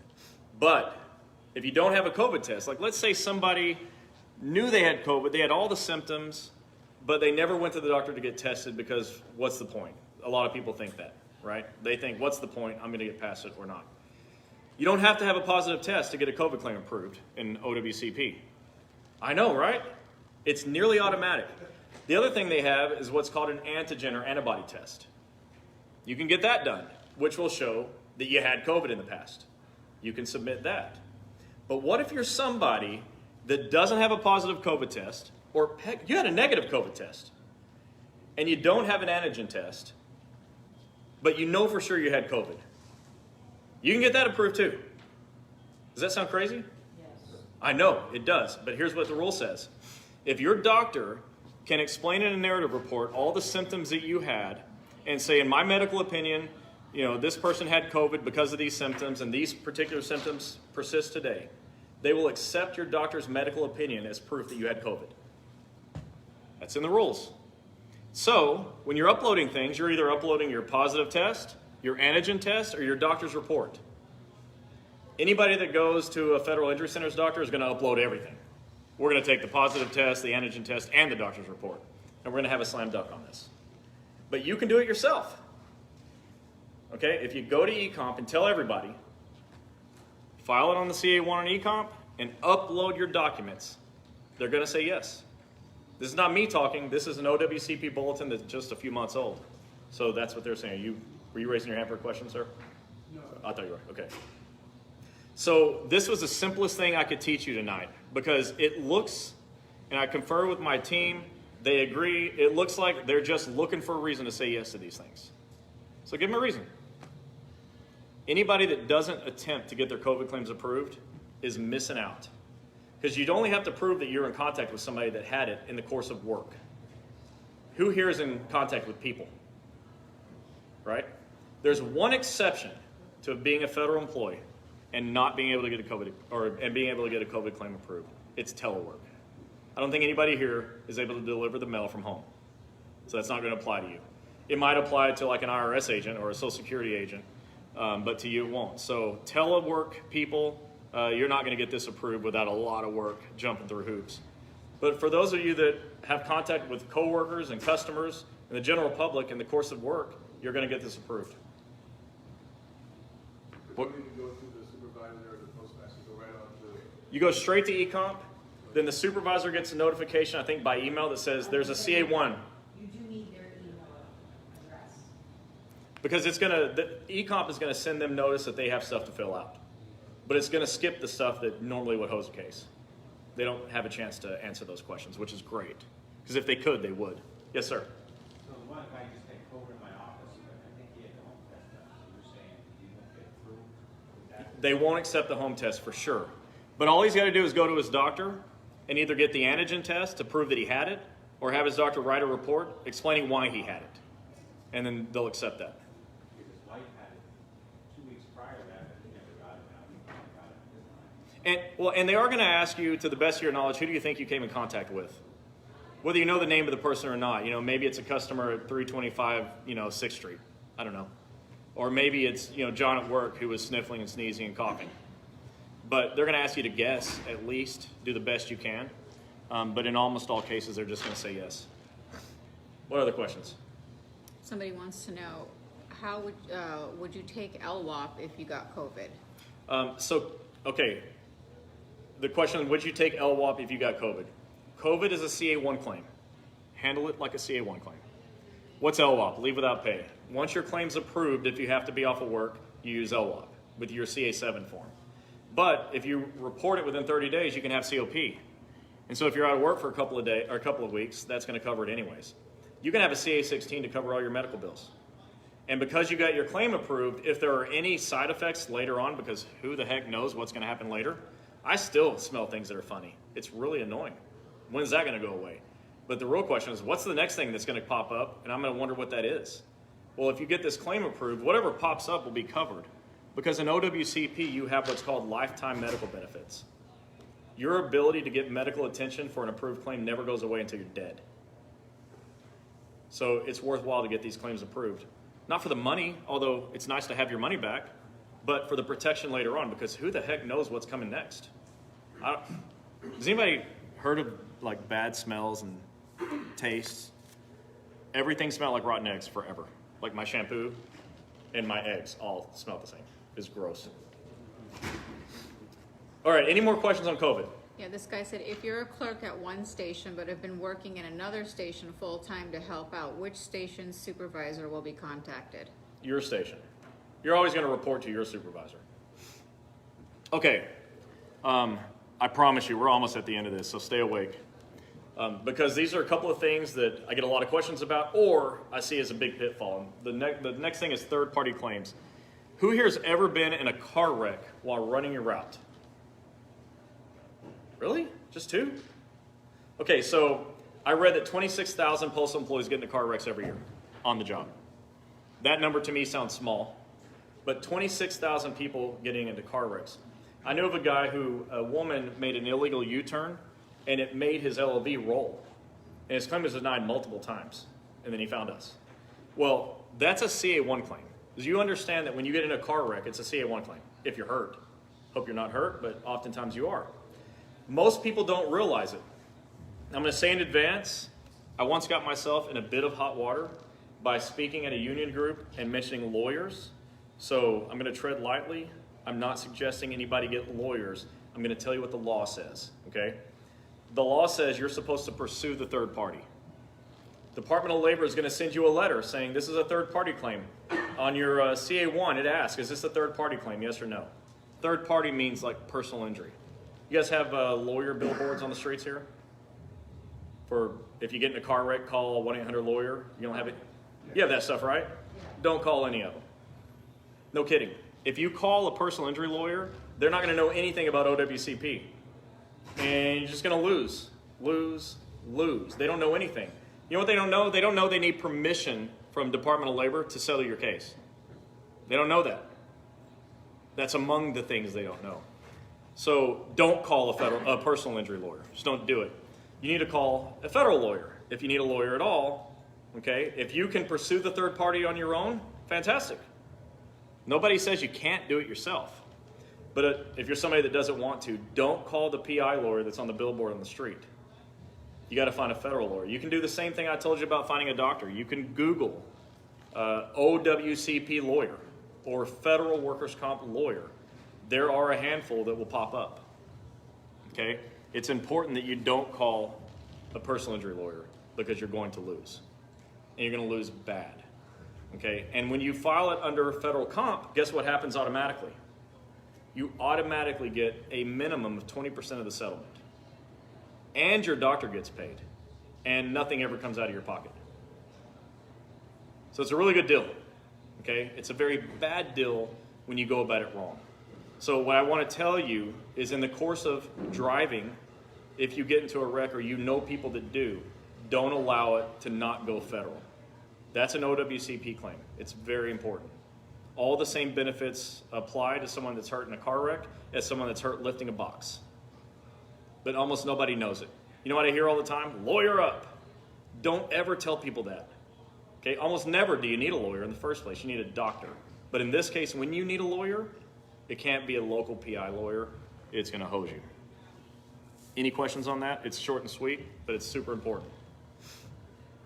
Perfect. Who cares about schedule awards? Who knows what a schedule award is? Let's start there.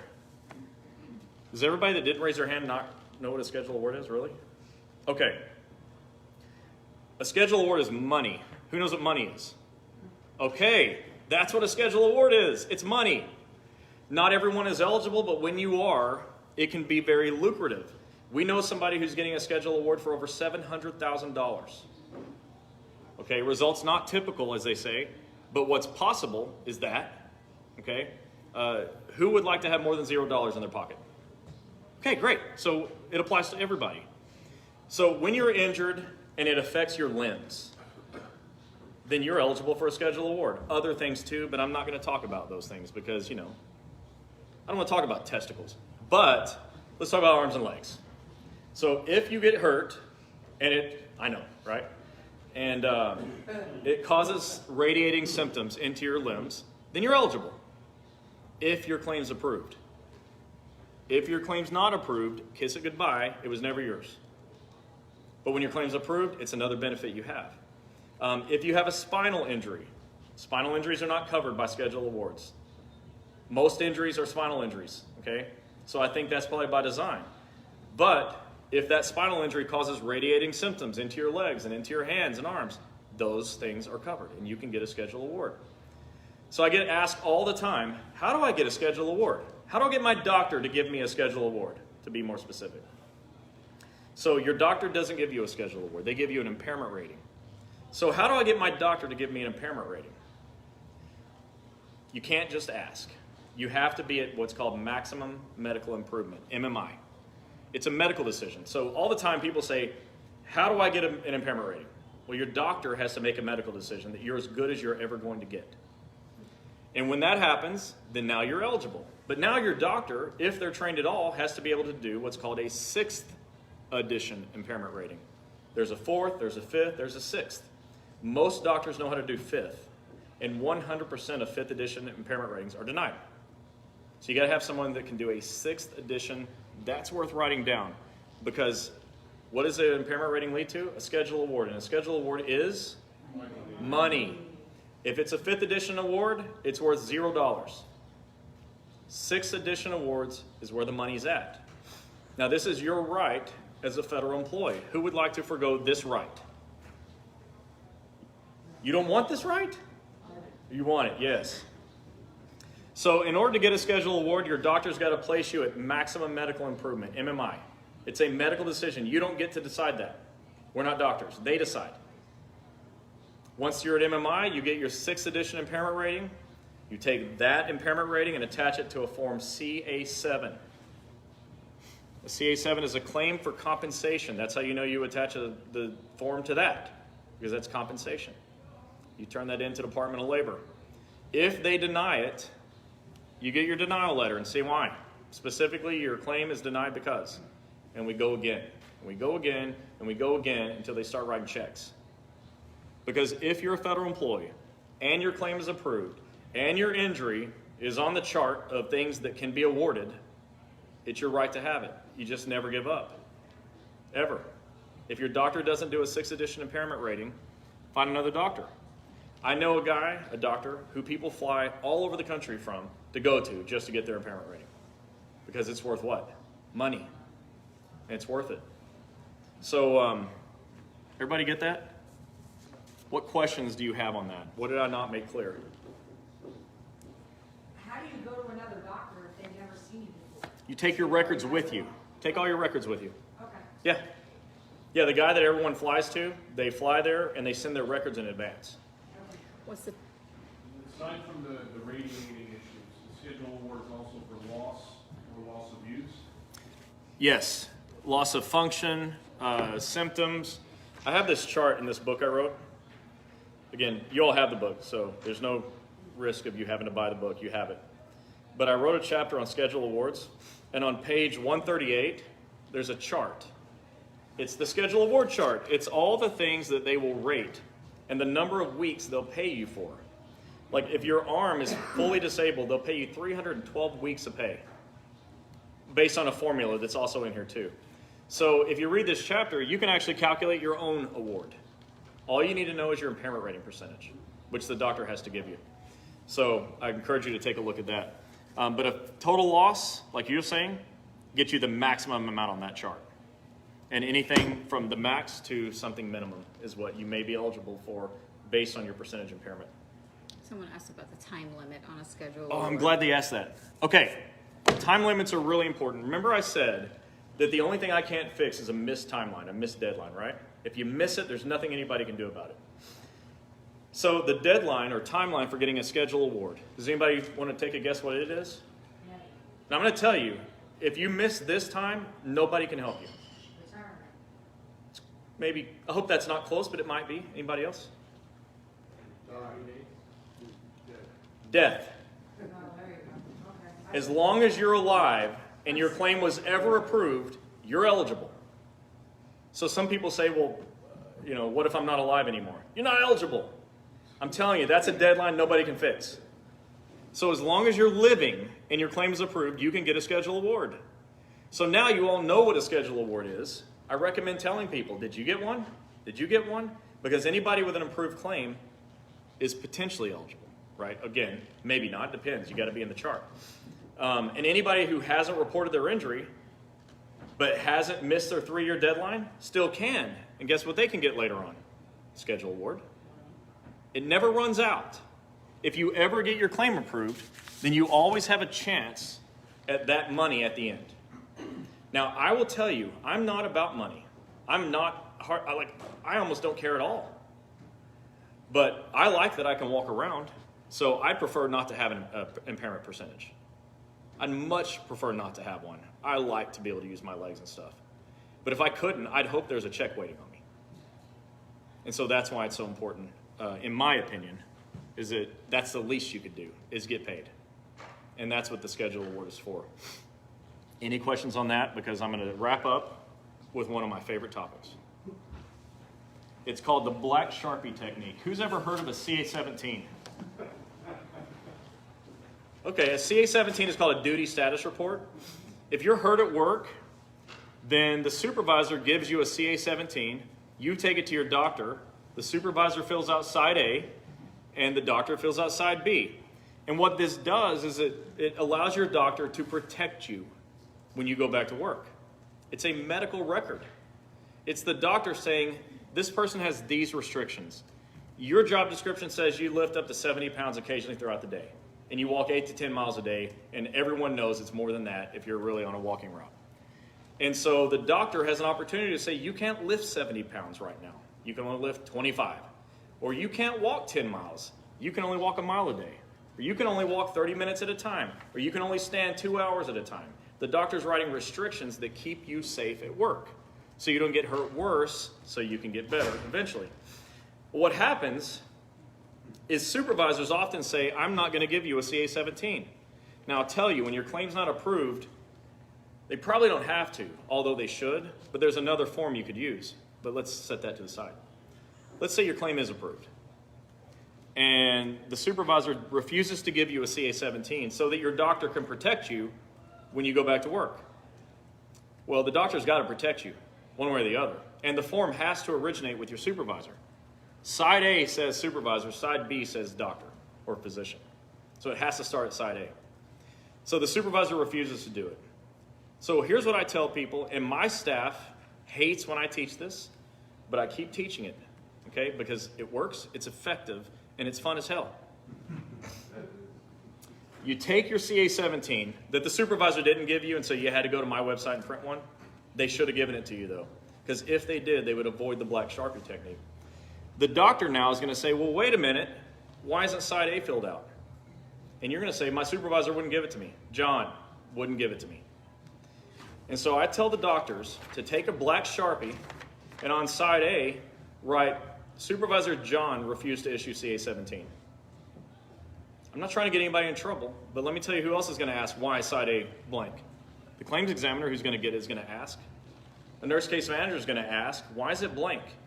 They're going to go to the doctor and say, Doc, why did you do this? And the doctor has no choice but to tell the truth. The truth is, John refused to give it to the patient, and I have to protect my patient. It's my job. So John didn't do his job, but I still did mine. And I did mine by saying, you're going to ask. You're all going to ask me why I have a blank side A. That's why. So the black Sharpie technique is, we write with a black Sharpie exactly why it's blank. This is a real one, right? Yeah, that actually happened. How'd that work out? I had to cover the employee's information. Did they ever do that again? No, that was the last time that happened. This is the last time that happened. That's the whole point. See, the doctor has to protect you at work. It's their job to do it. If there was no CA-17, they'd find something else because they have to do it. So I saved that for the end because it's so much fun, and I recommend it. You only have to do it once. And for those of you watching, it worked. All right, what questions does anybody have on anything? Didn't really touch on the CA2s that much, but Yeah. aggravation of a pre-existing condition. If an employee didn't disclose the condition when you were hired, does that make a difference? It does not. So the question about is pre-existing conditions, is a pre-existing condition covered if it's not disclosed upon being hired? The answer is no. So the rules say that anything that is exacerbated, made worse, whatever, by the job is covered. Who again here is a veteran? Sorry to ask again, but I just want to, okay. So my best example is, let's say you're in combat and you got hurt. And you came back home, you recovered, and then you got a job for the post office. And whatever your injury was exacerbated or made worse by the job. It's covered now, even though it originally happened over there. You don't need to report it. You don't have to, nobody has to know your health. They could give you a physical and find out for themselves. You know, I don't think they do that, but they could. But any pre-existing condition is covered if it's made worse or exacerbated by the job. And so a lot of people think, well, gosh, you know, like me, I've got screws in both knees from football. If I got a job at the post office and my knee is made worse by delivering the mail, it's covered. It doesn't matter that it happened 20 years ago when I was playing football. It's covered today because the job made it worse. And a lot of people don't realize that. Other questions? Okay, well, let me just end with this. I would like it if everybody would go to Wednesday night OWCP chats and hit the follow button so you'll see when we go live and watch it. And tell people to watch it because we do this all the time. Nobody has to select one of our doctors to get the training. Nobody has to get a book to get the training. Nobody has to do anything. They can call me and say, Chris, I need some help. And I promise you that you will never hear from me again, and I'm never going to visit one of your offices. And I'm going to say, what's the problem? Let's fix it. There's no strings attached. People need this information. So I would encourage you to get everybody there and watch. Every video that we've ever done for 6 years is still there. You can go watch any of them. One of them has like 520,000 views. So people are paying attention. We just need more people paying attention. And what we're finding out is that whoever's watching, when they get the information, they're saying that it's saving their life. Okay, when they're reading the book, they're saying it's saving their life. And it is. We need more of this, not less of it. You know, you all have MBAs. Forget what you think about them, better or for worse. I love that you have them. I wish you had more, okay, because they handle this stuff for you. They're handling appeals, right? I mean, I think primarily they're handling appeals. Is that right? What if your claims never get denied? Would that be good for everybody?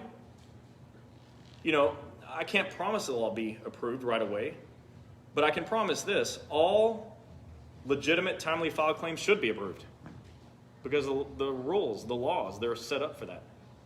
If we get more people watching, more people will have the information, more people will have accepted claims, and less people will go homeless. So I'll end with that. Thank you all for being here. Yeah, sorry. Is there a time limit on the COVID claim filed? It's a CA1. I mean, is it a time limit? No. Think of a CA1 and handle it accordingly, but do it on eComp.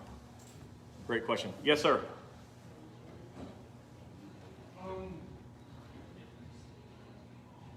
Where do you find the chats? Okay, it's on Facebook. I should have said that. Go to Facebook. So like I have a Facebook page and it's called Chris Helms. Well, this Facebook page is called Wednesday Night OWCP Chats. Not to be confused with OWCP Chats by Derek. I don't know who Derek is, okay?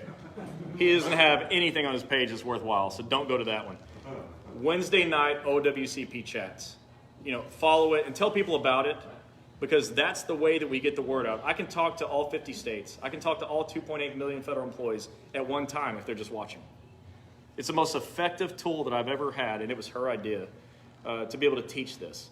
And 6 years ago, she comes to me and she goes, hey, Chris, I think we should do this Facebook Live thing and talk about work comp.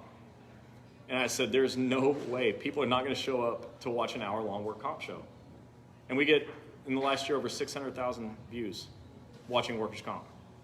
So there's something to it. People are coming back. We try to make it entertaining. Mostly it's her that's entertaining, not me. But we always give the education. So send people our way, and we'll help you. You know, we'd love to do it. So now we're signing off, and thank you all for being here.